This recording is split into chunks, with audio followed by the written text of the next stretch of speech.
Shalom, Grand Rising. Shalom, shalom, shalom, shalom. Grand Rising. Lucio, Lito.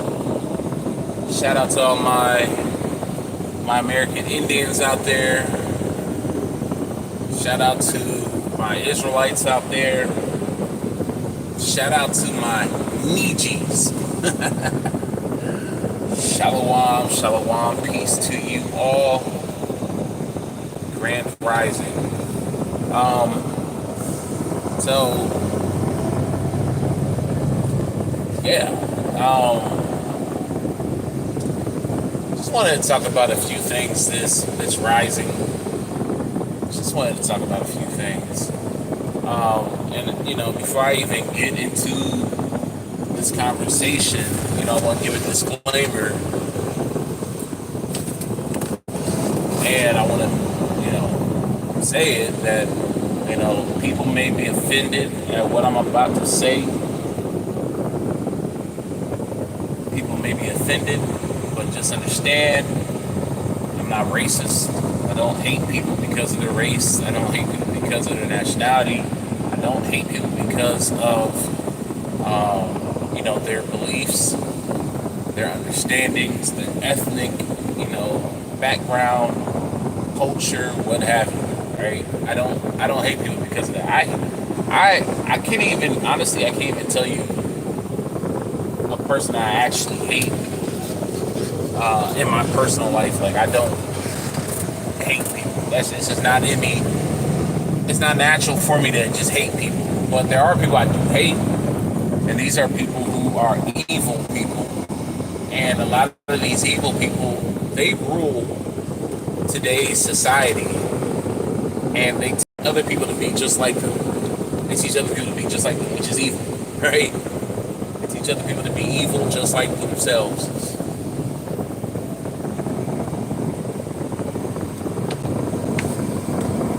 Those are the people that I hate with a passion. The controllers of this society. Those are the people that I hate. I don't hate a person because I identify as an Israelite, and because someone is a non-Israelite, I just hate them. There are some people who I hate,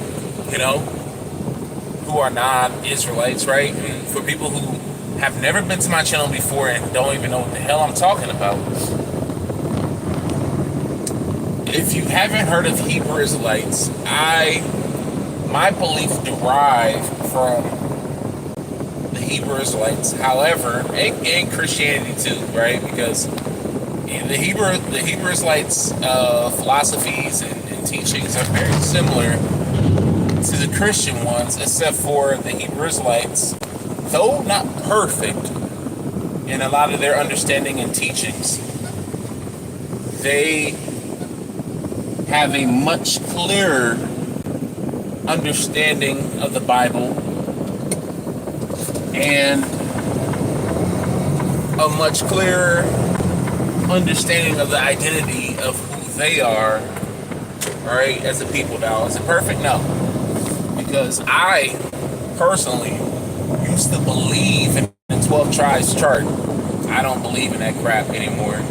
12 tribes chart is it's trash. And the brother who created the 12 tribes chart before he passed, and I don't mean like right on his deathbed, but years before he passed, right? Because people try to make it sound like, oh, he was on his deathbed. No, he wasn't. Arya he was well before dying when he admitted it. I think he was actually still like teaching. This is after, I think, One West has separated, so on and so forth.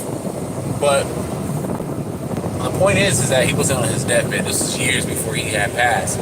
He came out and said that the chart that he created wasn't accurate. He said it was inaccurate, okay? So I don't believe in the 12 tribes chart, right? Now, like I said, the Hebrew Israelites aren't perfect, which is why I ain't gonna say which is why I did separate from Hebrew Israelites. but because of some of the major glaring issues and flaws within that community, and mind you, it's just, I'm oversimplifying things because it's not just that simple. There's many communities, many different doctrines and understandings, small and big, within the Hebrew Israelite umbrella, right? It's just like he's saying the government. It's like, well, what government? Western government. Oh, that's still very vague and very general, right? But then when you say the United States government, okay, now we know exactly what you're talking about. Well, that's what I'm saying when I'm talking about the Hebrew Israelite community. It's really that complicated, right? Now,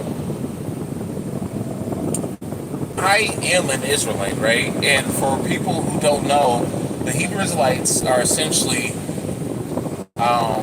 we are so-called African Americans, so-called Caribbean Americans, and so forth. You're Negroes, right, of the Americas.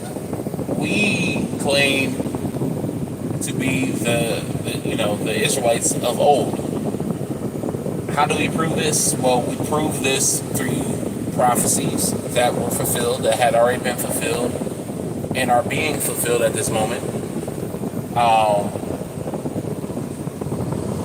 And we have identified through history, through literature, through artifacts, through art, that we are the people, right? Yes, I know that a lot of y'all are used to seeing, this guy's a freaking idiot. So I guess it breaks. I know that a lot of you guys, are used to, no matter where you come from in the world, you're used to seeing a white Jesus, a Caucasian Jesus, right?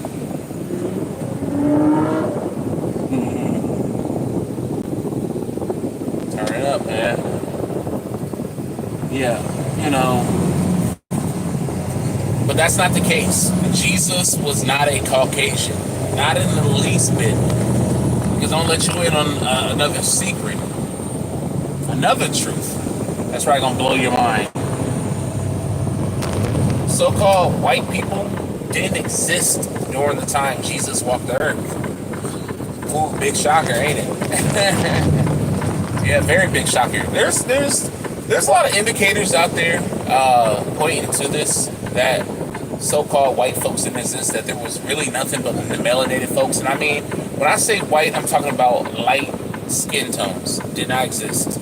The so-called Caucasian features of today, the more alkaline nose. I know all white folks don't have the same features, but I'm just saying, the nose,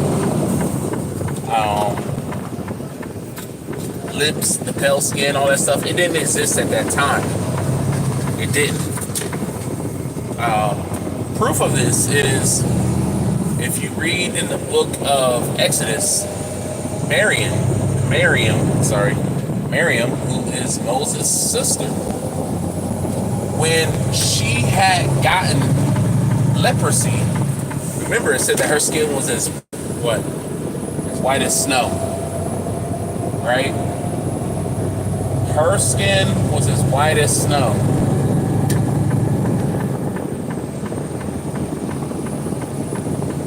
Sorry, I'm trying to decide which way I'm trying to go. I'll get there. But remember, she was as white as snow. So what does that mean? That means that she was not white, right? She was not Caucasian, as they like depicting her in, movies and stuff like that. Okay? Now, some people may say, oh, well, she, there's Middle Eastern people that are brown, in color. And I say, yeah, today there are Middle Eastern people who are brown in color. But what if I were to tell you that those people are mixed race people? That everybody who is brown with Caucasian features are mixed race people. What if I were to tell you that? Would y'all believe me? If not, go into your history, go into your research. You will see that what I'm saying is very true. There weren't always these different races of people from the beginning of time. Your East Asians are mixed race people. your Latinos, Hispanics, and I'm talking about your stereotypical ones, mixed race people, and they are a good example of it. They are a good example that anyone who looks similar to them are mixed race. Your Middle Easterns, mixed race people. But anyways, going back to what I was saying, some people may be like, oh, well, you know, your Middle Easterns, they're shades of brown, right? But yet they're not the same as so-called Negroes, okay? I agree with you. But like I said, they're mixed race people. So you can say, okay, well, you know, the Israelites were that type of people, the same people as the Middle Easterns that are brown today. Okay, whatever, you can say that. However, what disproves all of that is the New Testament. In the New Testament, I can't remember which disciple. One of those disciples was called a nigger. They called him a nigger, right? I think it was the Romans that called him a nigger, right? And no, nigger didn't denote skin color back then, right? It's just that it was a group of people that were referred to as nigger, because nigger comes from the word naga. Naga is what the word nigger. So the nag and nig, all that back then, that was pointing to the Atlanteans. That was a title given to the Atlanteans, the Nagas, which is why there's legends all around the world that talks about the serpent people. The serpent people, Nagas, right? East India have their lore about it. So does the Chinese, Japanese, and Koreans, right? And then other parts of the world where they have different names for them, right? The Nagas, the Naga Maya, okay? The Mayans talk about it, and I'm gonna get into that in a minute. But anyways, going back to what I was saying is that, you know, I think Simon was called a nigger. I think it was Simon who was called a nigger, right? But let's just, you know, keep that in the back of our heads. But also remember his master, his teacher, his master teacher, Christ. Now, I know a lot of people, they think of Christ as being this white guy. But when you actually read the Bible, you find out that he's not white. And some of y'all be like, well, sure, we know that they're not really white. We know that Passion of Christ is just a BS movie. But he may have been brown, but yeah, he was like the Middle Eastern people today. And that's not true. That's actually false information. That's false information, okay? Because in the book of Revelations, it describes Christ. And I know people like to say, oh, the Bible doesn't describe Christ. It does. It actually does. In the book of Revelations, I believe it's even in the first chapter. I could be wrong. It could be in the first chapter of Revelations. I could be wrong. It's been a while since I have visited that passage. But it describes what Christ looks like. It says that he has eyes, red eyes, essentially. It says that he had hair white as wool. It's white as snow, right? So he had woolly hair, right? He had woolly hair. And it's funny because a lot of people will admit to this. Like, oh, okay, yeah, he got woolly hair. So does the Middle Eastern people. And I'm like, dog, have you ever been to a petting zoo before? Have you ever gotten one of those big old blocky brush, right? Have you ever got one of those for the sheep? Because I can tell you this, I live in Ohio. Ohio has a bunch of farmlands. Ohio has one of the biggest Amish communities in the country. Actually, in the world. One of the biggest Amish communities in the world. Because there's Amish communities outside of the United States. A lot of people don't know that. There's actually Amish in Mexico. I think there's Amish down in Central America, South America also. But yeah, we have the largest Amish community in the world. One of the largest. I think Pennsylvania has the largest, but we have the largest congregation in one area, okay? So, I've been I've been to a lot of petting zoos. Let me tell you this. I've been to a lot of Amish petting zoos since I was a youngster, since I was a kid in the 90s, okay? And let me tell you, if you don't believe me, just go to your local farm. Just go to your local farm or zoo if they have a petting zoo in your zoo. Go check it out. I promise you. I promise you. Go and take a comb. Go and take a pick. And please don't get one of those stiff plastic ones. You know why? Some fuckers are gonna break. Okay? That's how nappy sheep's hair is. That's how nappy sheep's wool is. It's nappier than the nappiest nigga's beard you can ever find, man. Like, if I go 2 days without picking my beard, nowhere near as close. Even the same thing with the hair on my head. If I go a month without combing my hair, yeah, it'll get nappy and matted, but there'll still be parts that are very manageable. But sheep's hair, woo! That stuff is nappy, guys. I'm telling you, it's nappy. I've never seen a Jewish person, and the texture is very similar. I'm not gonna say it's exactly like black people's hair, like the feel of it, because humans' hair are very silky because we emit a lot of oils, right, in our scalps, and they get into our hair, right? That's what our hair needs. Sheep, on the other hand, their wool is more dry. It feels more like cotton, if you will. It feels very similar to cotton, but of course thicker. Cotton is much thinner. Very nappy.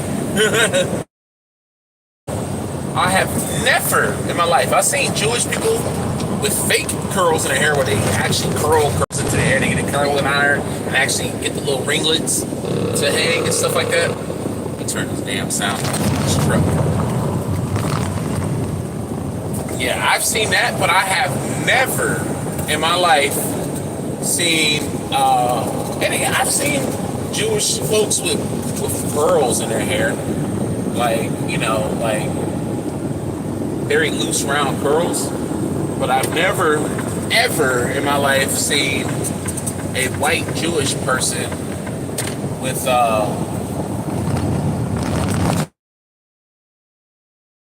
actual hair like wool. Never in my life. Yeah, I have never. I'm sorry, I've never in my life a Jewish person with hair texture similar to that of a sheep or a goat, right? Of a sheep. Yeah, goats, yeah. Because goats have straight hair. Sheep, they don't, right? So, yeah, Christ is not a white guy. He's a Negro, okay? So, we have that understanding. A lot of you Christians and so on and so forth, they don't have that understanding. A lot of them don't care to have that understanding, even when you bring them the information, right? So I came out of the Hebrew Israelite understanding, and there's a lot of things that I don't agree with, but at the base, which is the base of all Israelites and Hebrew Israelites, is that we're the people of the book, and that we are the God of Israel. We're his chosen people. And that, and I think that's really the basis, because after that you have so many different ideologies and philosophies depending on what camp or school or church that you go to, right? You have some of them that just downright just hate anybody who's not us. Then you have those who integrate other people who are not us into their congregations. Me personally, I have no issue with that. Because as long as you respect the God of Israel and his people, and you have love for the both of us, that's all that matters. Really, that is all that matters. As long as you serve him and you do right by his people, that's all that matters. I mean, honestly, that's all that matters. I mean, you gotta do more than that. Like you got to be a righteous and good individual, right? Because It's more than just us. Honestly, it is. It's more than just. It's more than just Israel, right? When it comes to the end goal, and that's what a lot of these schools now. You have some of them, and even individuals who aren't a part of schools that have that understanding that it's more than just Israel, right? But Israel is like the missing puzzle piece, right? To complete the puzzle. Israel was supposed to be the missing puzzle piece, right?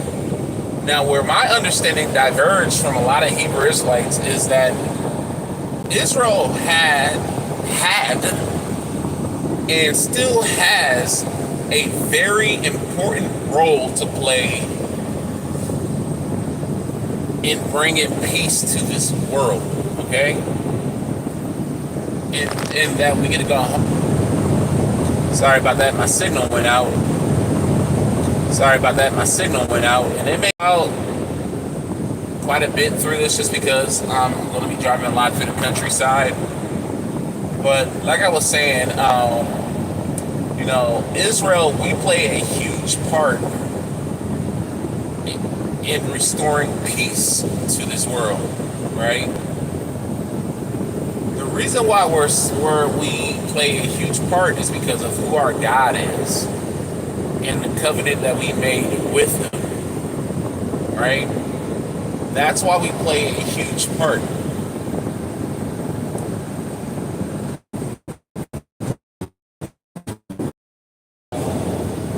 Christ will come through that line in a physical form.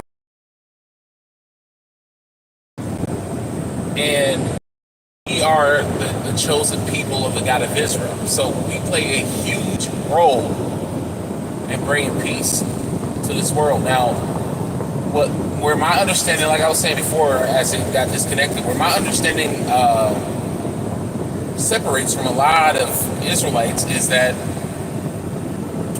we are not going to stay on this earth forever. If you read the other books like the Nag Hammadi, you find out that the end goal of the God of Israel and also the Most High, and I'm going to explain that in a second, why I separate the two. The end goal is for us to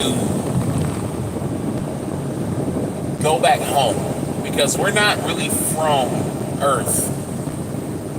We're not from this physical plane. We're from the spiritual world.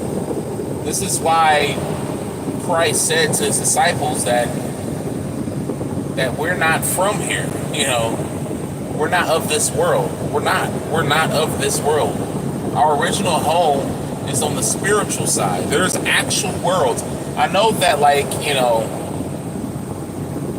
we have our, how can I say, depictions of what heaven looks like. Like we think of this cloudy, bright place, music and stuff like that. It's not like that. It's not like that. We think of it as like a dreamy, heavenly place. No, let me tell you this: when you die, you're more awake than you are when you're on this earth. Like you're truly awake. If you don't believe me, listen to the stories of people who've passed over to the other side and came back. And I'm not talking about people who had a premonition or dream or anything. No. I'm talking about actual people who were pronounced medically and clinically dead. I'm talking about heart stopped for several seconds to several minutes. Some of these people died for over an hour. I'm like, hey, y'all came back with no issues? And how does that happen? Because usually they say oh yeah, your tissues and all that stuff are damaged at that point. Yeah, I have no clue. But it's out of my hands, right? But anyways, yeah, you're more awake than ever. So when you go to the spiritual side, it's not like what you think. It's not exactly what you think.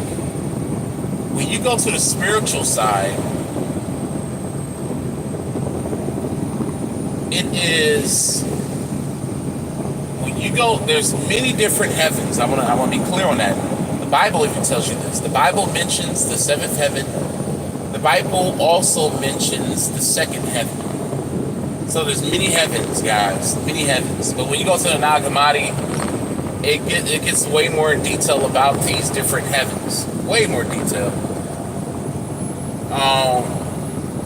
And forgive me if I pause, if I repeat myself, because I'm literally like driving, as you guys can see, and it's not rush hour at the moment, but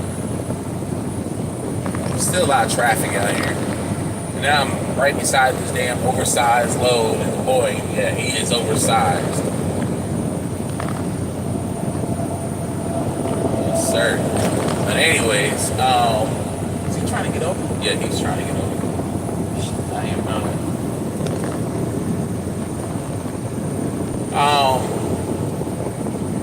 Yeah, because I would have let him get over it, had I known. Anyways, so yeah, when you die, it's it's not what you think it is. On the other side, it's not clouds, things, and so on and so forth. I'm trying to remember the point. Oh yeah, so there's many different places, and there's this place. It's like a world. Like it's not like you walk through walls and all this stuff, right? Like you're just like a little spirit, a little ghost. No, there's actual worlds. Like just like how this is a world to us. We see trees, we see structures. So it's the same thing on the other side. So I know a lot of people, like when they die or when they think about death, they're like, I don't want to. I'm used to this world. I like how our world is. Well, let me tell you. The spiritual world, if you go to the good places, it's way better than this. Way better than this. And everything that exists down here, and I'm talking about like, trees and stuff like they have them up in the spiritual world, up in the heavens, right? So don't think that when you die, you're no longer going to see trees, you're no longer going to see rivers and grass and stuff like no. It's literally like, how can I describe it? It's literally like you're stepping on a plane in whatever state you are, and then that plane flies over to, say, China, right? You step off the plane, it's different over in China, but they have trees and all this stuff. But the only difference is that you're way more awake. Everything is more beautiful, brighter. There's peace, there's harmony, right? That's how it is. It's not no clouds. It's not clouds. It's not clouds. You're just sitting, floating around on clouds, looking down, and you're just in the sky and looking down at Earth. And no, that's not how it is, y'all. It's a world. Like how our world is a world. That's how heaven is. It's a world. Now, are all the heavens like that? No, but there's many worlds. This is why Christ said that my Father has many mansions. When he was saying that, he was talking about the different worlds, aka aeons, aka heavens. There are many worlds, endless, without number. But us humans, we belong to a world. We belong to the land of the Animanian land. And I'm not going to get all into detail about this. I'll probably do it in other videos. But it's a world where the first human resides. That's where us humans are from. We're gods. Like, we're actual, literal gods. And we will be able to create our own worlds. Whatever you want to do up there, you can do it in righteousness. Like, so if you want to create your own little world with your own little peoples and stuff like that, you can literally do that up there. Don't believe me? Read the book of the Nag Hammadi. But we are literal gods. This is why Christ said, faith as small as a mustard seed, you can move mountains. Because if you literally know how to tap into that spiritual power, you can literally do anything. Anything. We just, first of all, this flesh is weighing us down. And then our spiritual side is being intercepted all the time by wickedness and evil, right? This is why they pollute our temples, because they want us to not be able to tap into that. Because the evil rulers of this world, they're demonic gods. They are demonic gods. There's more than just one God. I separate the Most High from the God of Israel because they're two separate entities. And I don't really want to get into detail about all that today, because it's very, very detailed. But the Most High and the God of Israel are two separate entities. The Bible even tells you this. It shows you many examples, but with the tampering of the Bible, they kind of put all these different gods together and made them into one God, which is why, if you really read the Bible, it seems that God has multiple personality disorder, right?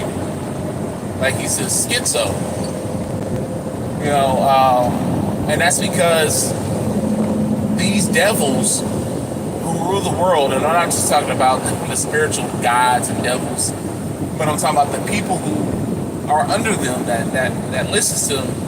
They corrupted our literature, our history, and corrupted a lot of things in there, and they put all these different gods together as one God, right? The Most High. This is why, and the Bible says that our God repented and all this stuff, different things. The Most High don't repent from anything. He doesn't repent from anything. So you got to ask yourself, well, what was that situation? What was going on? And so that's what a lot of people got to start doing, is ask questions. Because when you start asking questions, it's going to lead you to answers. Answers that you never even thought of, right? But yeah, the God of Israel is under the Most High. The Most High is the end-all, be-all, the highest God, while the God of Israel, on the other hand, he is a God, a lesser God that was assigned to Israel, and he was assigned to be the king of the gods of the lower heavens, right? While the Most High, he resides in the highest part of heaven. The God of Israel resides in the lowest part of the heavens. But there are other gods that reside in the lowest part of the heavens too. And the God of Israel was assigned to be the king of those gods. The God of Israel was assigned by the Most High to be the king of those gods. So it's kind of like a governor, like there's a kingdom and there's a king, right? The king is the absolute ruler of that kingdom. That's the Most High. And of course, there's different realms. There's different realms under that kingdom, faiths or whatever, the rulers of those faiths would be governors, right? Or fiefs, however they're pronounced. They have governors, and that's essentially what the God of Israel is. He's the governor of this world that we live in, this physical world. And his job was to raise up a people that would bring us back, that will clean us, of our wickedness.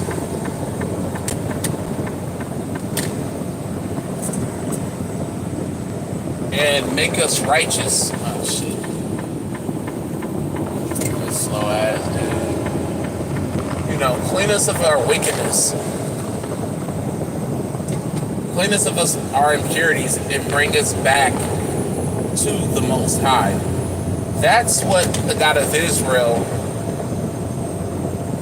was set up to do. Because this world was created through sin. This is why Christ goes so hard against fighting against the flesh, because we are spiritual creatures.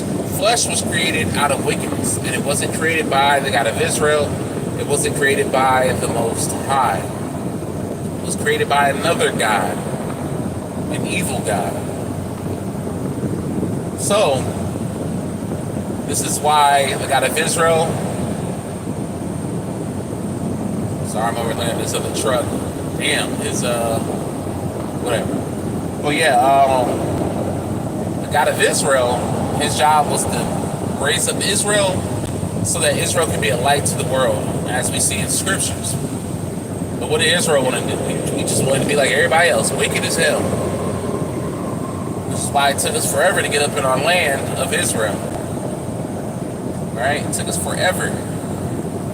And then when we got up in our lands, we start acting a damn fool, right? And that's just how we've been throughout time. So the God of Israel was like, okay, you suckers, y'all ain't acting right. Okay, I'm gonna punish y'all. I'm gonna throw y'all into several captivities because y'all ain't learning. I gotta get y'all right so that we can get the rest of the world right. We didn't want to do that shit. So now that's when the Most High is like, okay, I'm gonna send my son Christ down so that he can be the beacon of light to gather the lost sheep. And he did. He gathered us and brought us teachings from the Most High. And of course, he had to go. He couldn't stay here forever. He had to go.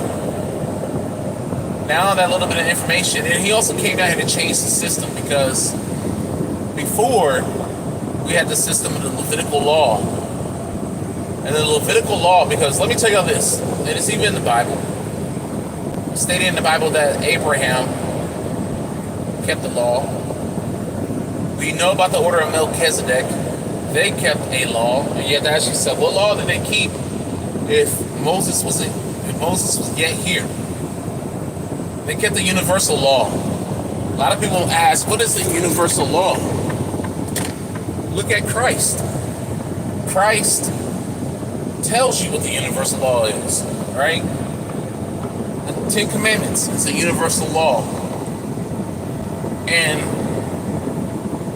after that, all the other laws follow. If you keep those 10 laws, you're keeping all of the laws. If you're keeping the 10 laws, you're keeping all of them. Why? Because those are the original laws. Those are the universal laws since before Adam was even put here on earth, right? Damn, I'm about to jump over again. So give me 1 second to go.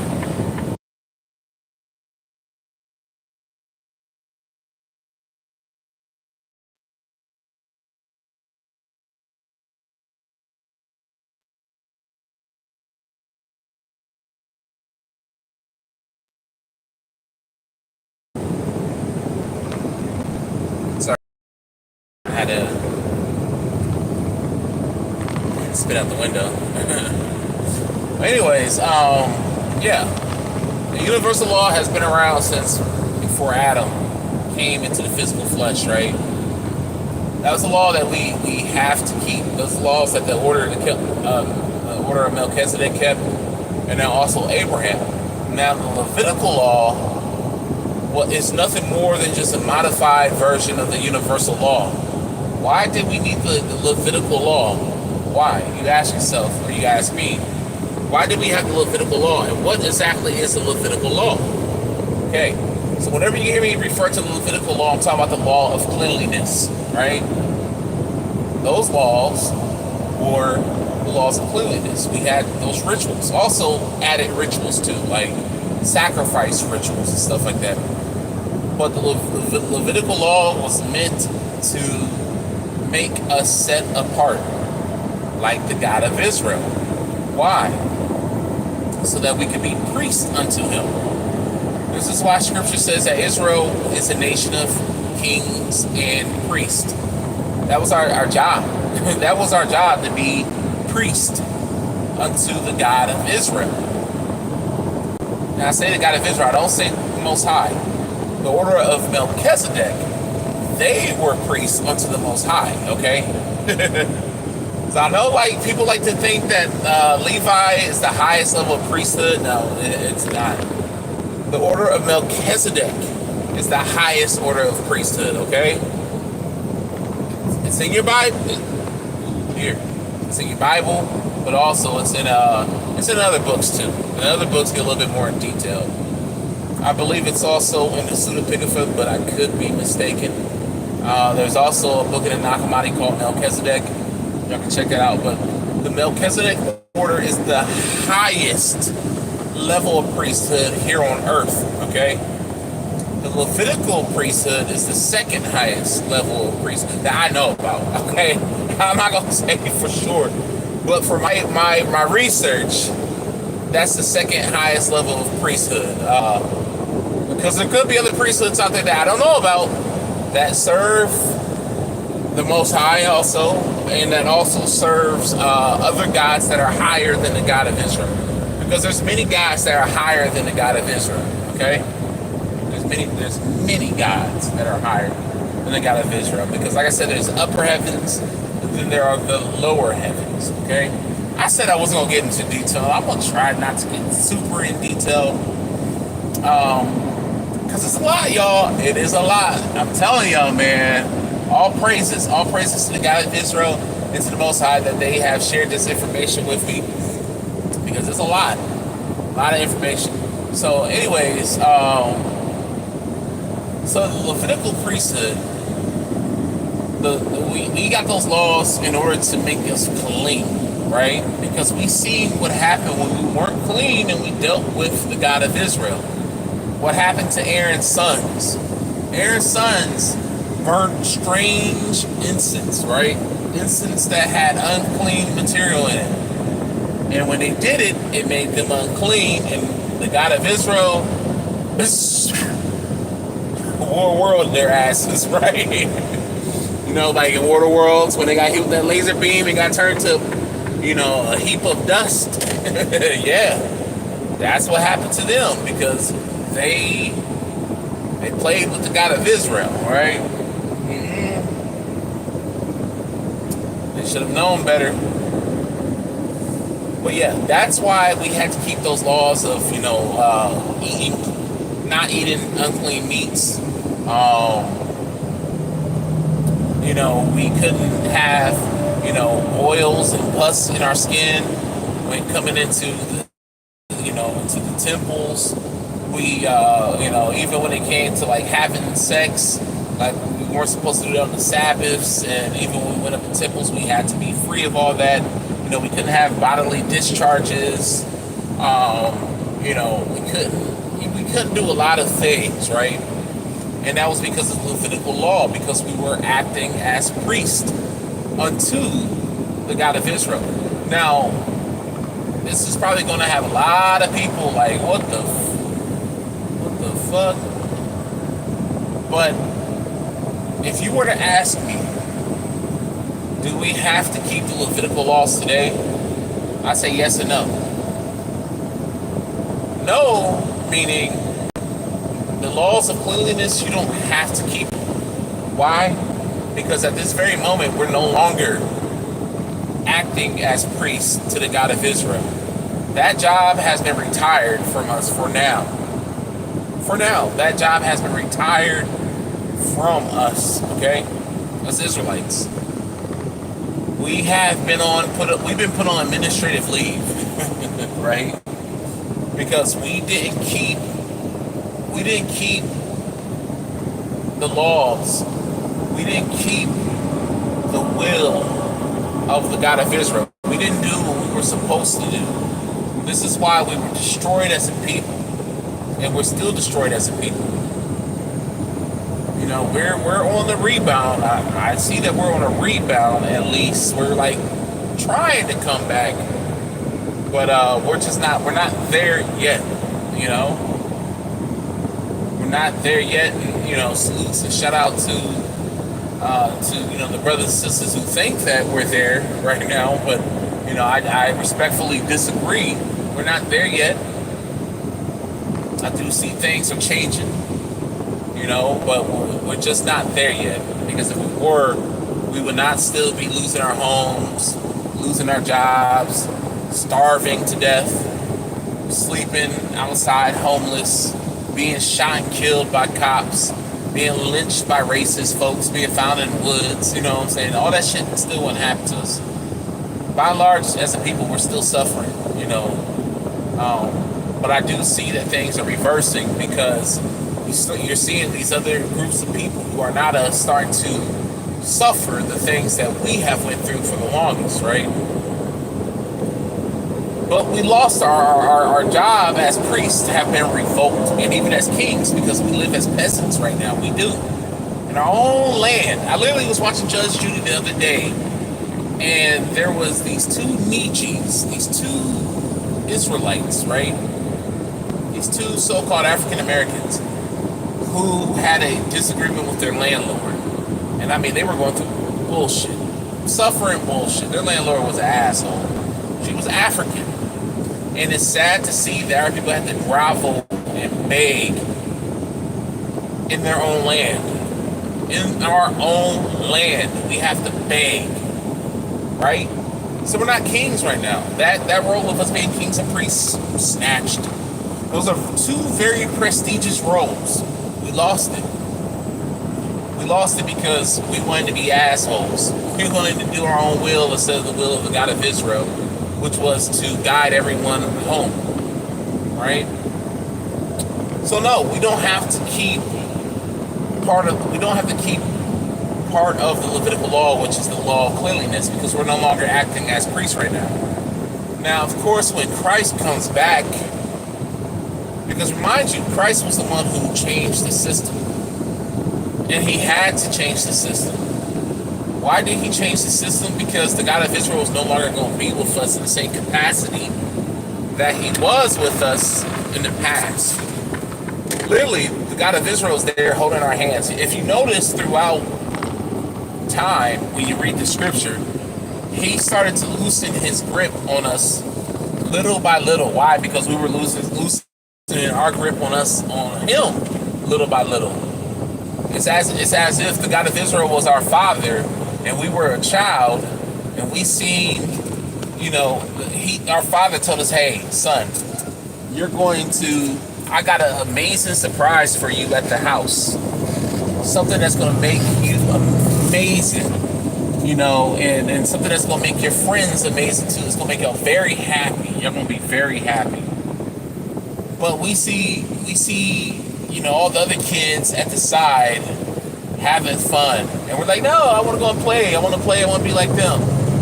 And we're like loosening our grip, and we go over there and want to play with the other kids instead of going with our father, right? It's like he's loosened, because if you notice in Exodus, and I do believe that, like I said before, in many parts of the Bible, there are different gods. And I believe that the God of Israel started to work with us. Turn the damn thing off again. The God of Israel started to work with us during Moses' time. Because we remember when Moses was talking to an entity, he said that he would send his angel to lead us, and that we would have to obey him in everything, right? And that we will make a covenant with him. So you ask yourself, who is that angel? And why was we referring to that angel as our God? That was the God of Israel. Now, who that entity was that Moses was talking to, I have my theories, because it can only be two. In my opinion, it can only be one of two entities. It could either be the Most High, which I doubt, because the Most High is like completely set apart. Like, he is set apart, that even the gods around him have never seen him. The only entity that have ever seen the Most High is Christ. And Christ is the literal, visible embodiment of the Most High. The literal, visible embodiment of the Most High. I don't say physical, because when Christ came into this world in a physical body, he doesn't look like his spiritual self. Just like us in our physical body, we don't look like our spiritual selves. Why? Because we live many lives. We live many lives. So you mean tell me that your spirit look like many other of your lives that you live? Yeah, we live several lives. We don't just have one life and die. All right? We live multiple lives. This is why we have deja vu, and to have like these memories of places we've been to or things we have done that we've never done in this life. That's because we live previous lives. The Bible tells you this, and also these other books tell you that you live previous lives. But anyways, that's not about this. So, like I said, Christ is the visible embodiment, like the literal visible embodiment of the Most High. I'm talking about his spiritual side, not his physical flesh, right? Because Christ was the first creation by the Most High. This is why it says in the beginning, the Word was with God, and the Word was God. Read the book of John, because and read your Nag Hammadis. If you ain't got a Nag Hammadi, if you got a brain in your head, call this 1-800, get you a Nag Hammadi. Y'all know what? If you 80s, 90s, baby, you know what commercial I'm referring to. I think it was Postivac. Yeah, that weird ass infomercial that used to come on late at night. If you ever stayed up watching Cheaters or any of those shows like Fifth Wheel and stuff like that, late at night, man, you seen that damn ad. You got a brain in your head, call this 1-800 number, right? funny ad, right? But seriously though, get you a Nag Hammadi, because it fills in a lot of gaps that the Bible doesn't expound on, and vice versa. When you read the Nag Hammadi, you may be confused on some things, but then you go back to the Bible and you see that the Bible will expound on things that are in the Nag Hammadi. But this is why it said in the beginning, the Word was with Christ, that the Word was with God, and that God is Word. And then, I'm sorry, I just butchered that. But like I said earlier, y'all know what scripture I'm referring to in John, first chapter, first verse, I think it is. The Word was with God, and that the Word is God, or something like that, right? And that the Word was Christ. Okay? John literally said the Word was Christ, right? So this is why I'm saying, like, Christ is the visible embodiment, because nothing has seen the Most High except for Christ, because he was the first creation of the Most High, right? And he stayed with the Most High in seclusion for a while after making all the other entities after Christ, right? But so when Moses was up on the mountain talking to the entity before he went back into Egypt, it could have very well been Christ. And the reason why I say this is because at this time, that angel was not assigned to Israel. And remember, the angel was the God of Israel.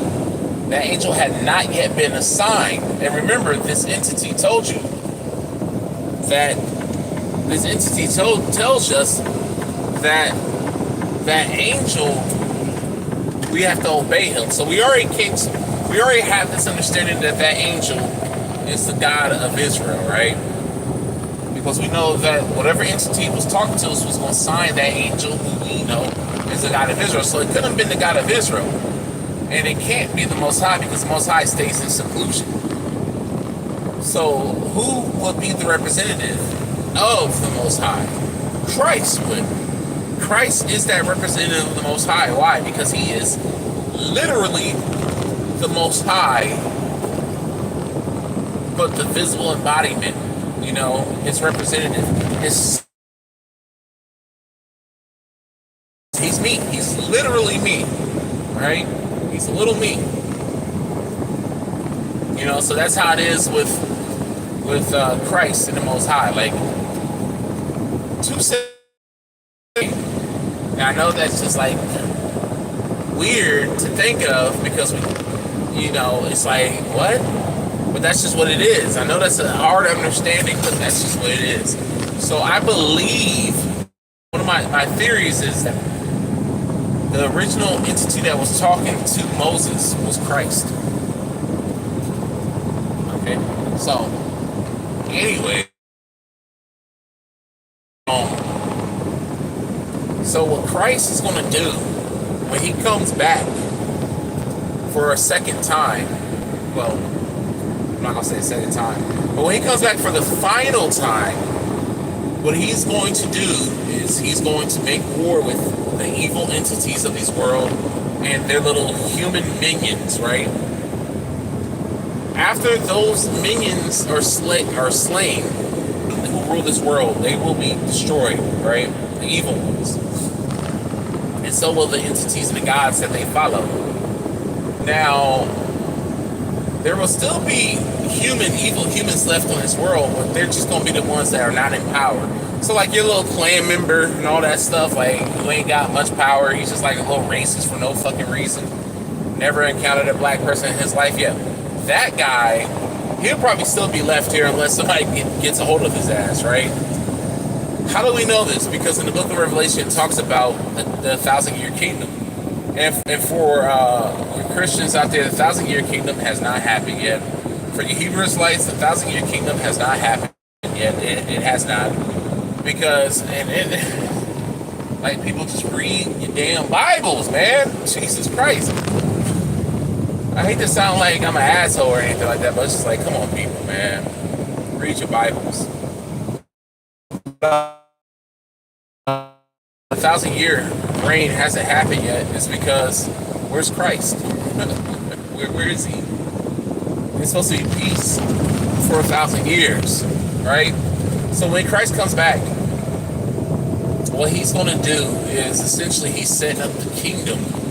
This is why there's going to be 12 gates, right, with the name of the tribes on it. Why? Why is this? Because that city, the New Jerusalem that's going to be built, is going to be the hub of Israel. What Christ is going to do, he's going to be the reigning king. And, shit, I just blew right through the fucking stop sign. Damn. Yeah, what Christ is going to do is he is going to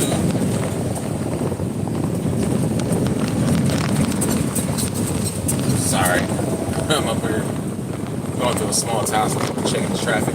So yeah, anyways, what he's going to do is he's going to set Israel back up again to resume our roles as kings and priests, right? That's what we're going to be set up to do. And essentially, we're going to go off to be evangelists. We're going to go off to evangelize. We're going to go off to teach and to purify the people of the world. We're going to bring everybody back to repentance. And we're going to purify them. And those who don't submit, they will be destroyed forever. You don't want that. Trust me, because when the consummation of the age happens, which means the closing, the ending of the age, when the sealing of the age happens, all evil will be consumed and destroyed. Trust me, you don't want to be in that. You don't want to be a part of that. So those motherfuckers that hang on in the end still want to be evil. You a goner. You're a goner. Okay? So if you submit or die forever, right? So that's essentially what we're going to do. So the laws will be resumed. Us being clean and cleanliness, all that stuff is going to resume. So what I'm saying is that you don't have to keep that part of the Levitical law. If you want to, you can.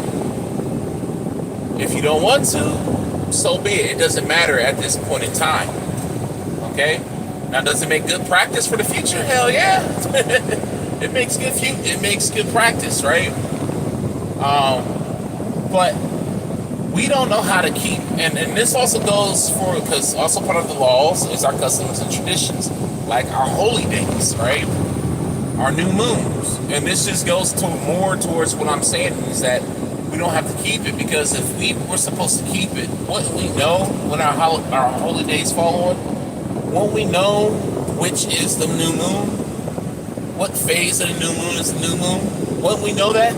If the God of Israel wanted us to continue to do it? Of course. Of course. Because when he first told us to do it, he taught us how to do it. And we wrote it down and we have records. Well, guess what? We lost those records. We only have part of those records here today, which some are tampered with and tainted. All right?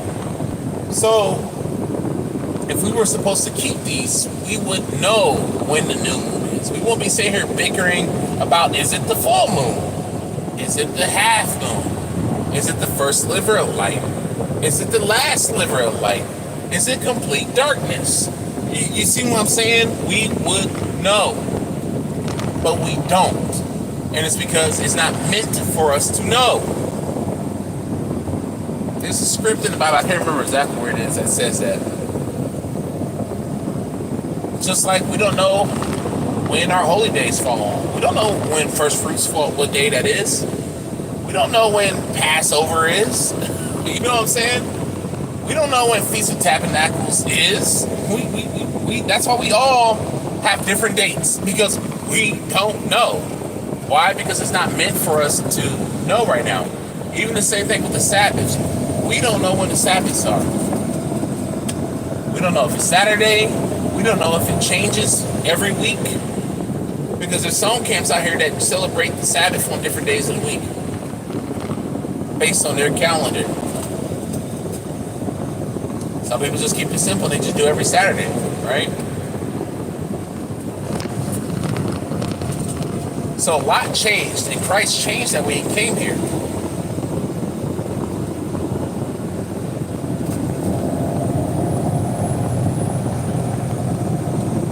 And I know a lot of people be like, well, what about when Christ said that he did not come to destroy the law? He didn't.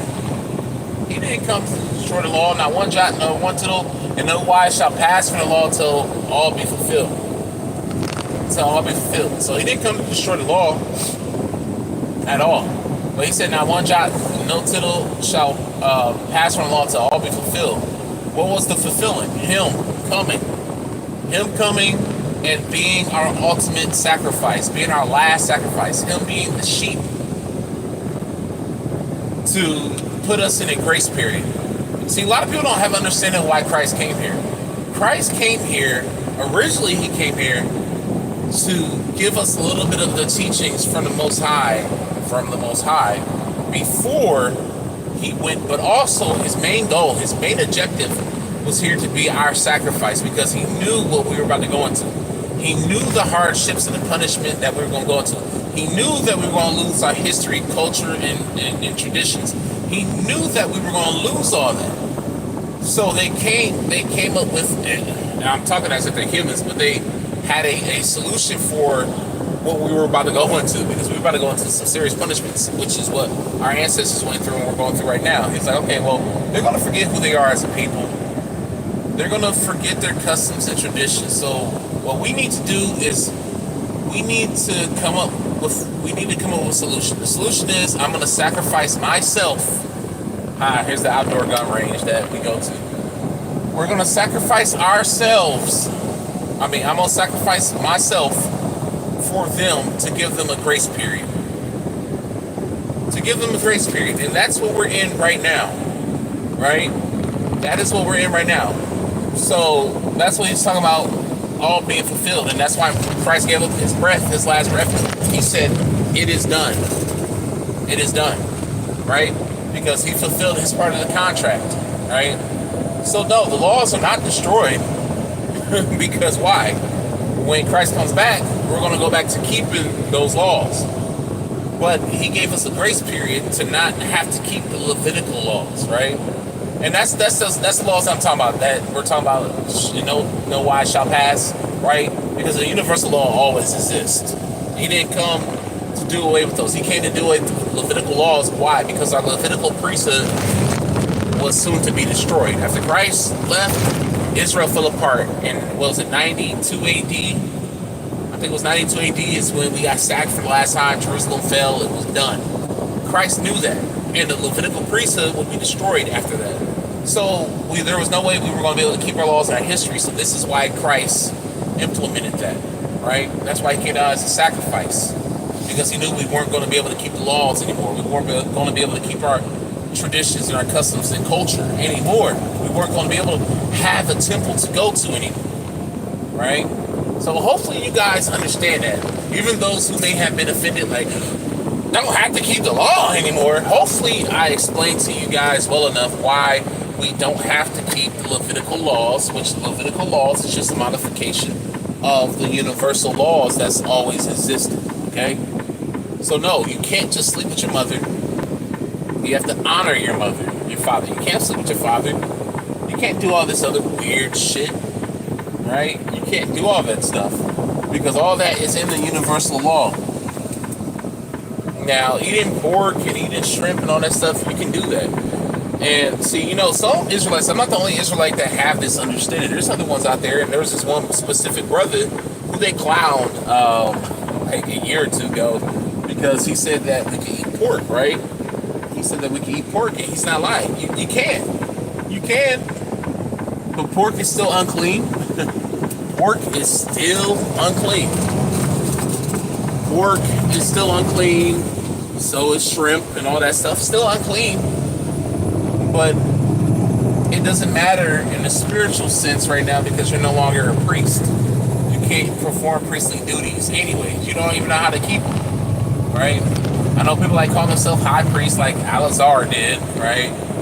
The guy who says he's no longer in the Hebrew Israelite community for the wrong reason because he can't have his fucking way right now because he can't take advantage of people anymore because they no longer respect him anymore. Now I'm no longer part of the Hebrew Israelite community, man. They're just this and that. But when you was living good, getting all those donations and making money off of you didn't care about that. But then when you got exposed for being a fucking deviant, now you not. Now you don't want to be a part of the Hebrew Israelite community, man. Fuck that, man. Let me relax because I'm gonna say some shit. But yeah, man, whatever, man, with that dude. Like, are you kidding me? Just because you can't get pegged in the booty, because your booty pegging schemes got exposed. Wow. Ain't no man of God gonna want to get pegged in the ass. I don't give a fuck. The bed is undefiled. My ass, dog, that's not what he's talking about. Oh my God. The fact that people will use that script to justify that the marriage bed is undefiled, dog, what? That's crazy. People don't have understanding of what that scripture is talking about. It's not saying that you can do whatever you want in the bed. It's not saying that at all. Oh my God. It's weird how people will take stuff out of context. But anyways, because it's literally saying that the marriage bed is undefiled.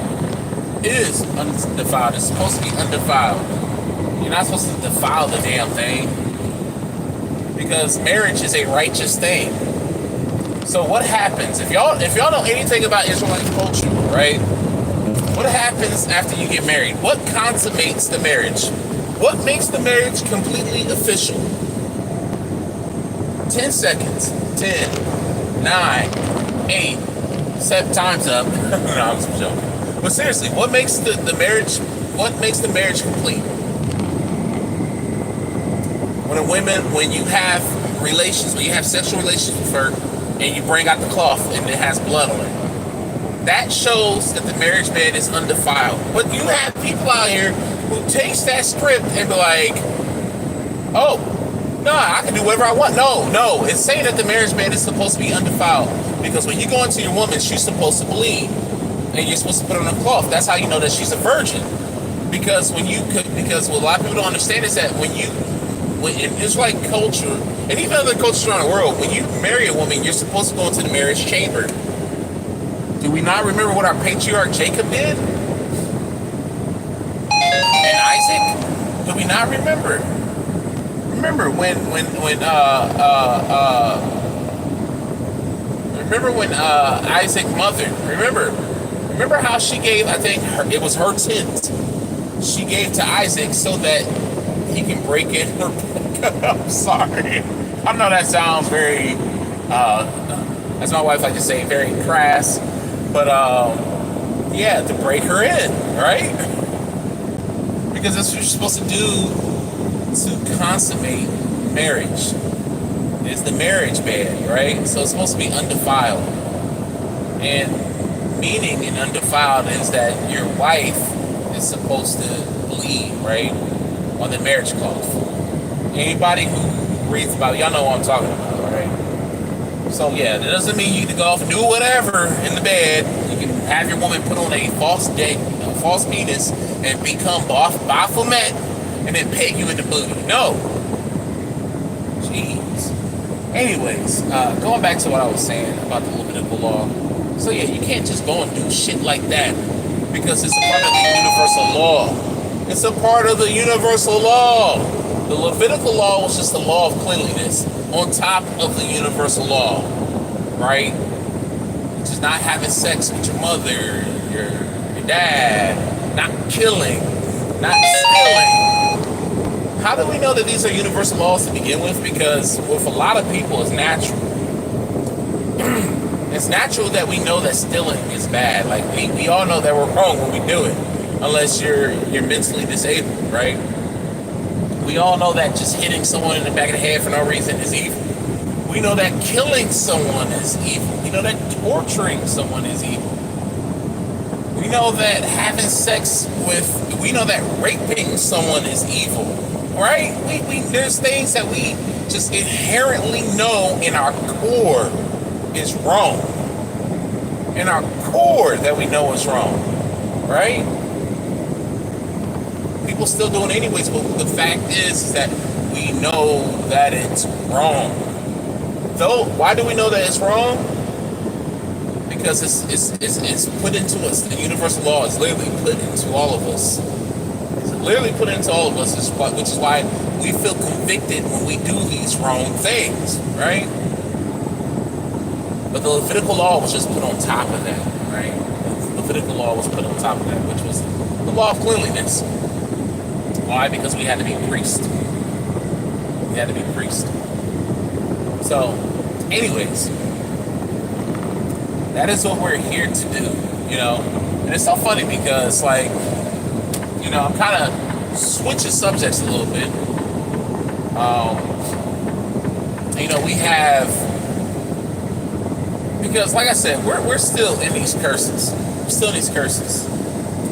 Because we're still the most hated group of people. And we will always be until things change. You know, because we have people who masquerade as us. They even cosplay as us, right? And they're not us. But they will cosplay as us and still hate us at the same time, you know? You got Africans who literally dress just like us and try to act like us. And yet they hate us at the same time. It's like very weird, man. Like, how you gonna sit there and call us cicadas? How you gonna sit there and call us any old type of name that's racist and evil as hell? Yet you're dressed just like us. The trends that your people do over in Africa is literally taken from us. Afro beats. Like, you literally have people who say, "Oh, y'all have no culture," and all of this stuff. Yeah, they're eating our food.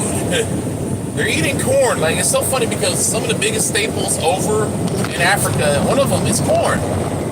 It's like, wait, you said that we have no culture, yet you're eating our food, which is corn. Corn isn't indigenous to Africa. You're literally like, I shit y'all not. Majority of Africa's, and I'm talking about all the different countries over there, majority of their grain dishes is corn. The fuck y'all think fufu is? Fufu is corn. It's corn. Who invented corn? My people. the indigenous people of America. And for people who don't know, if it's your first time watching my channel, do some deep research. You will find out that American Negroes, aka your African Americans, aka your Jamaicans, your Haitians, your Bahamians, your Trinidadians, your black Mexicans, your black Belizeans, your black Colombians, your black Peruvians, your black Argentinians, your black whatever part of the Americas, we have always been here. This is why a lot of the art from the colonization era depict the Indians as being Negroes. The art all the way up, even into the 1800s, depicted the American Indians as being Negroes. Don't believe me? Look it up. A lot of it is on Pinterest. You know, you can even go to Dane Calloway's channel. You can go to Kurimeo Ahua, I think that's how he pronounces his name. Check him out. Check out some of my videos. Check out a channel called UBTV. Check out Ayob Nazir. Check out Sosaliha. Check out that's too many channels out there to me. A lot of channels. Just type in Google Black Indians, right? We don't call ourselves Black Indians because we're just the Indians. We're the original Indians. You will find out that the Asiatic-looking Indians or Native Americans are actually not the real Indians.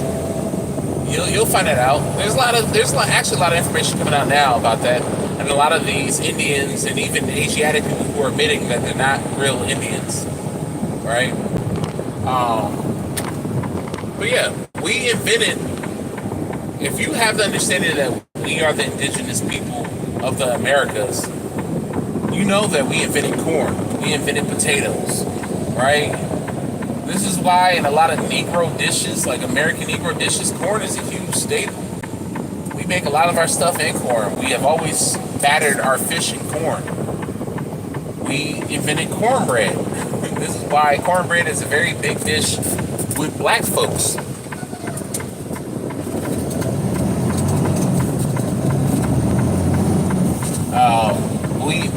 Even with our dressing, like we have cornmeal dressing, a lot of stuff in corn, y'all.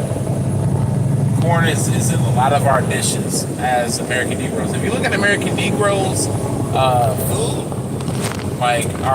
what is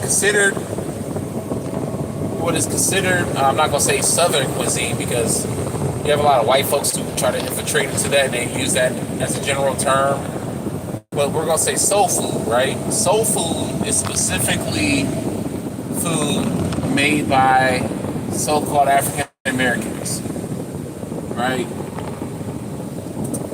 No matter where you're from, because a lot of us are from the South anyways, but our ancestry goes back to the South. But we were everywhere before the colonizers came. But anyways, when you look at soul food, majority of the food in soul food is American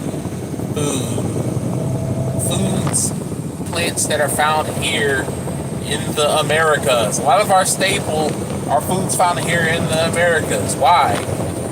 Why is that? Oh, because y'all were slaves. Y'all were just describing it. Bullshit. If we were the slaves, why are we so inventive with the food? Why do we make the best versions of those food items, right? Like, why is it that black people can cook those food items better than any other group of people in the world? Why is it? Why is it that we have such a better understanding of the food items here than anybody? Like George Washington Carver, the guy who was credited with discovering the peanut, even though we know the peanut was discovered way before him. But he made all these different things, right, with peanuts. Why are black people known for being very innovative and creative with the plants that are indigenous to the Americans? Because we have always been here. And like I said, if you do your research, there's no doubt in my mind, if you do your proper research, you will come to the conclusion that black people are the indigenous. Why? Because there's a lot of photos, there's a lot of pictures, there's There's a lot of art from the colonization periods depicting the Indians as Negroes, right? When we do our genealogy, we trace our ancestors back to tribes and stuff like that, right? So it's like, come on now. That's why every black person in America said they have Indian in their family because we're the Indians. But yeah, man, like sweet potatoes, like, come on. Black people are known for making amazing candy yams. We are known for making amazing sweet potato pies. We are known for making amazing pumpkin pies. My grandmother, rest her soul, may she rest in paradise. She made the most amazing pumpkin pies and sweet potato pies. Oh my, and candy yams. Come on now. Oh man, I'm still very reminiscent now. But yeah, we had some amazing stuff, man. We make amazing stuff with the food items here. Corn. Like, come on. Like, do y'all know what grits is? Did y'all know that grits is corn, right? It's essentially cornmeal. It's finer grain cornmeal. And it's the same thing with grits, right? And when you look at a lot of the, like back in the 1960s and before, a lot of the food items that were made of indigenous plants had Negroes on the front of the foods, right? On the packaging. And that's because we're the indigenous people. We were the ones who know how to use the food, land, you know.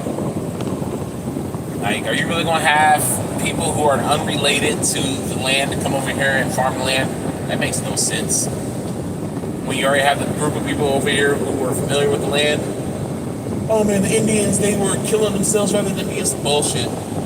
You just only read bullshit history. I'm telling you, read history. Like, actually read the books.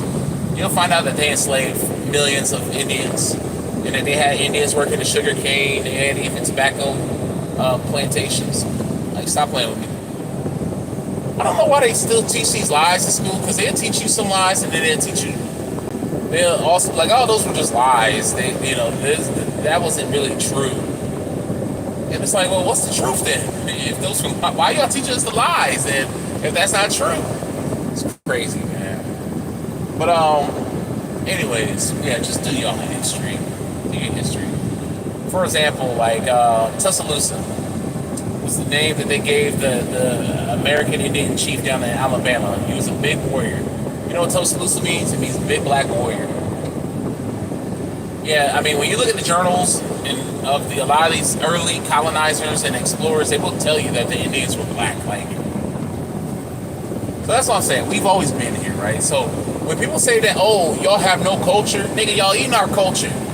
Like, the reason why people think that we have no culture is because our culture is picked up by white Americans.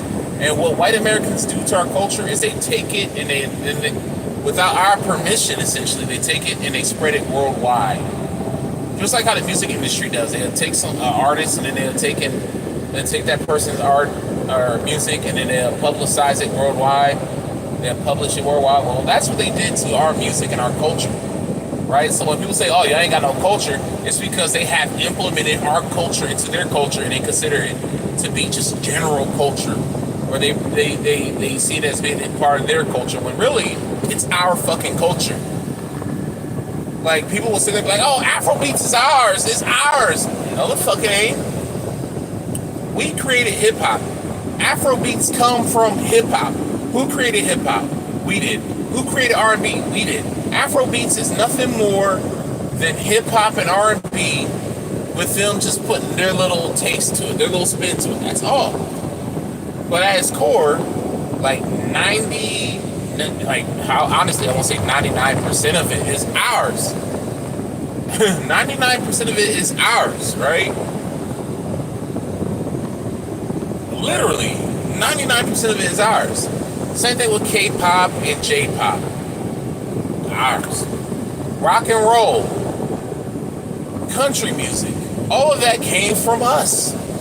Electric dance music, which is EDM, all derived from us. Now, of course, there's many subgenres today, but it derived from us.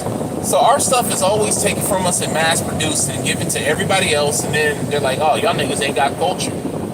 Yeah, because y'all keep stealing it and appropriating it, which makes it seem like we ain't got no culture. You know, because I'm tired. You know, I saw people talking about black fatigue and all this shit. Well, if you got so much black fatigue, how about everything that was created, innovated, or contributed by black folks? How about you just get rid of it? And let's see how amazing your life will be without it. You'd be completely fucking miserable. Because black hands, my people have had touched every goddamn everything, man. Everything. We didn't invent it, we helped innovate it, or we contributed to the creation of it. I could go through the list, but I ain't gonna do that, man. But I'm just gonna just say one that I know will make everybody who had black fatigue miserable. Let's get rid of refrigeration, and let's see how your food, how long your food gonna last, and let's see how y'all gonna feel during those summer days when y'all ain't got no AC. Right, that's just one. Hell, let me hit you with another one. Let's just take away all the traffic lights and see how many accidents y'all get into. Should I go to the washer and dryer? Nah, I ain't gonna do that to y'all. I mean, we've contributed to a lot of shit. Hell, let me take out houses. Construction was first invented by my people. We were the first people. You know, so it's like, we don't even want to go there. Y'all talk about y'all have black fatigue, but yeah, y'all cosplay us. That's crazy, man. That's crazy work. Sit there and say that. I literally saw this one Hispanic dude who looked more Negro than anything, because he had a lot of very curly hair. Talking about he had black fatigue, yet he up here listening to rock music. You have black fatigue, yet you're listening to a genre of music that was created by black folks. Oh, but because it got white folks singing in it, oh, it's okay with you now. That's the shit I'm talking about, man. That's why we're still in the curses. I truly believe we're still in the curses. Things are flipping around, yeah. Because like I told you, I was like, well, you sit here thinking that you're white. You think you're an honorary white person. The same people who you kissing ass to and all this shit, they're the same people who are getting rid of your people right now. Same ones who are deporting your people right now. Yeah, you want to kiss their asses. That's crazy. Crazy work. But yeah, man. Society, man. Society. Like sitting there talking about you got black fatigue. You know, like I said, you know, I saw that Judge Judy the other day where there was a brother and sister that's suffering under their evil African landlord, and the fact that we have to be peasants in our own land, man. Like, all that's around me, all of ours. Like, I'm looking at cornfields right now, invented by my ancestors. Invented by my ancestors. It's crazy. And you know, I saw this video. Oh, and I saw this other video the other day, just yesterday. Same day I watched that Judge Judy show, right? There was this white dude who had a dispute. Yeah, because it was on Judge Judy. It was another case of Judge Judy. There was this white guy who literally said to his white neighbor, because they stayed in Oregon, Tacoma, right? He said to his white neighbor who moved from California, she needs to go back to California and get out of my state. I don't want her here in my state. Like, what? The gall, man.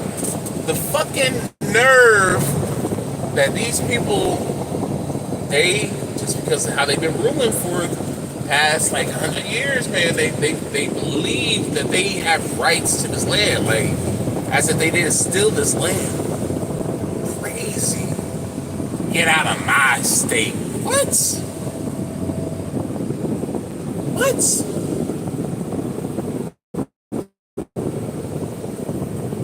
Crazy. Absolutely crazy, man. See, people like him, if we ever got our lands back and got our control back, people like him be gone. See, I don't mind, like I said, I'm not racist. So I don't mind peeping other groups of people here that are good. Like good, if you're a good white, like European dude, Caucasian guy, Asian guy, or African, Hispanic, whatever, I don't mind you being here. Like, you can stay here. But if you're one of these little racist little assholes, just like the people, I'm sure y'all probably heard about it, the little community, where is it? I can't remember where it is, but there's this little community where they're like whites only. I'm all for it. Yeah, sure, be whites only. But not here in lands that belong to black folks.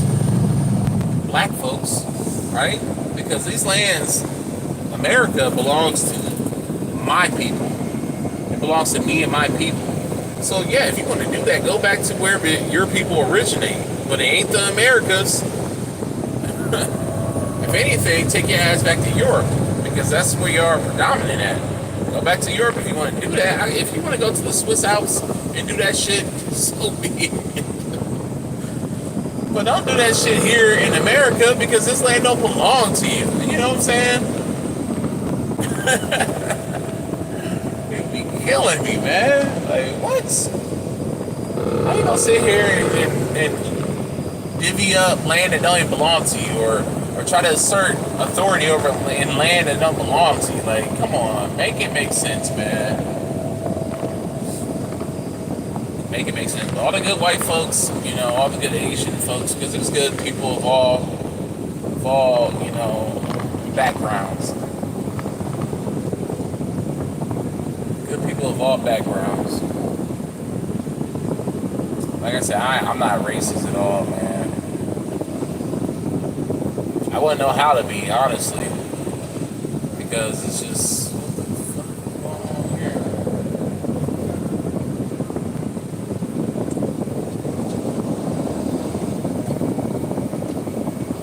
The hell is this thing?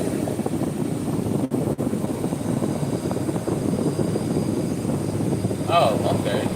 It's a dump truck just in reverse with something attached to this. Wow, I'm like, what the fuck is this? Yeah. Anyways, I am at my destination.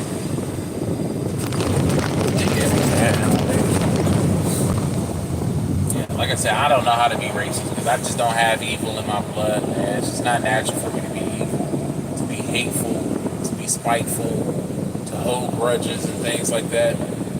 But against evil, oh yeah, I can do that any day. I can do that any day. I'm gonna practice processing plants, food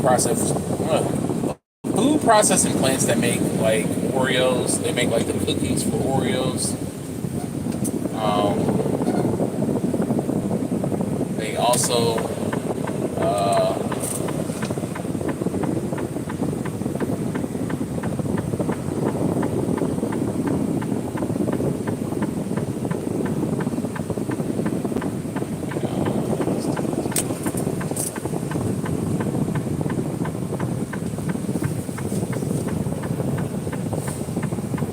yeah, they also make like chips and Cheetos and stuff like that. Like, dude, come on, man. You don't know how to fucking drive.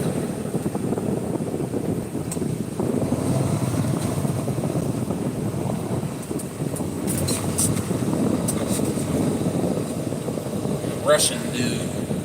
It's funny because there's a lot of Russians over here, but they pretend like they're not Russian. They will sit and say like, "Oh yeah, I'm from Georgia," or "I'm from you know, one of those other Eastern European countries." How do I know that? Because I had a Russian guy tell me that just because of the whole tension between the United States and Russia, that you know, a lot of the Russians don't want to be known as Russians. Yeah, there's a lot of Russian truck drivers out here. It's a lot of them, man. Yeah, if they wanted to invade the United States from within, they surely could. I'm sure they got enough here to have a little army to do the Trojan horse. But anyways, guys, I'm here where I need to be, and it was nice having this little talk and stuff. But yeah, man, anybody who has black fatigue, kick rocks. How about you go back to Europe or wherever the hell you're from, Asia, Africa, what have you. right? Get out of the Americas as a whole. I'm talking about from North America, Caribbean, Central, South America, because it all belongs to us, Negroes. Anyways, talk to you later. Peace out. Shalom. May the God of Israel bless all those who do his will. Peace.